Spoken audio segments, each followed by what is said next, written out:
Asifiwe ajaye kwa jina la Bwana, Hosiana mbinguni.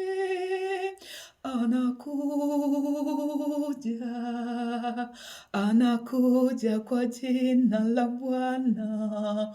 Hosiana, Hosiana, Hosiana mbinguni, Hosiana mbinguni. Halo, unaposikia wimbo huu inaashiria nini? Inaashiria kuzaliwa kwa Bwana wetu Yesu Kristo. Ukombozi wetu umekaribia. Christmas. Haleluya.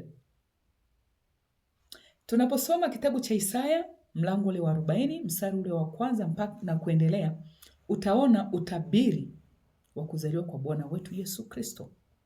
Anasema hivi: ni sauti ya mtu aliaye nyikani, itengenezeni njia ya Bwana, yanyosheni mapito yake. Mahali penye vilima vishushwe, mahali penye mabonde painuliwe, na mahali palipopotoka pasawazishwe. Vilima ni nini katika maisha yetu? Kutokuelewana, misuguano katikati ya familia, katikati ya ndoa, katikati ya taifa, katikati ya jamii na jamii. Hiyo ndio milima ishushwe, vilima vipunguzwe, maelewano, maridhiano yawepo, ili huyu mfalme wa amani anapokuja akute kuna amani, kwa sababu huyu mfalme wa amani hapendi mahali ambapo hakuna amani. Kama kuna vurugu, yeye huwa kai. Ndio kanuni yake.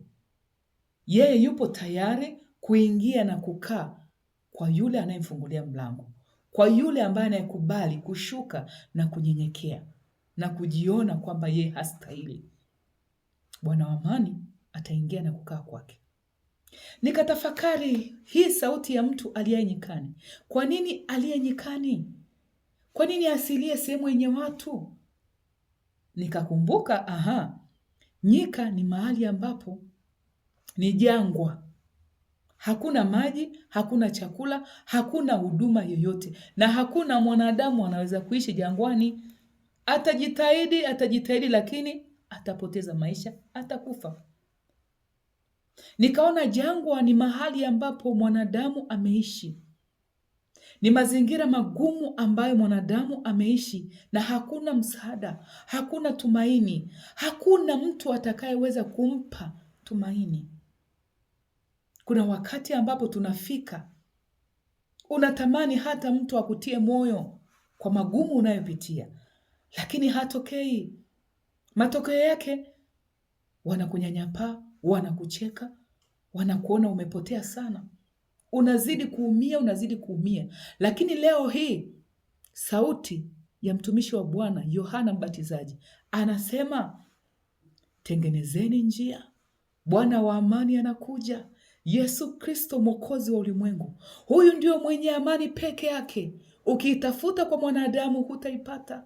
Ukiitafuta kwa jirani hutaipata. Lakini ukimruhusu Yesu Kristo, ukamfungulia moyo wako, ukamwambia ingia, kaa, fanya makao kwangu, ataingia, atakula, atakunywa na wewe. Amen. Umejiandaje na Christmas? Umenunua nguo mpya? Umealika majirani? Unachinja ng'ombe, unachinja mbuzi? Umekumbuka kumkaribisha Bwana Yesu? Kama hujamkaribisha, hebu mwambie Bwana Yesu, karibu kwangu. Naye ataingia, na hicho chakula utakula kwa furaha. Lakini kama kuna misuguano, hakuna amani, kuna mafarakano, hii Christmas haina maana kwako. Tengeneza kwanza, nyoosha. Kama kuna malumbano, kama kuna kutokuelewana, sawazisheni wapendwa. Hata kama hamtakusanyika pamoja, pigianeni simu, mwambie nakutakia heri ya Krismasi. Kama kuna jambo, kuna mali tumekwazana, basi yaishe. Amani. Nikutakie Krismasi na mwaka mpya wenye baraka. Tufungue mioyo yetu, Bwana wa amani aweze kuingia. Amen. Ubarikiwe, tukutane siku nyingine. Amen.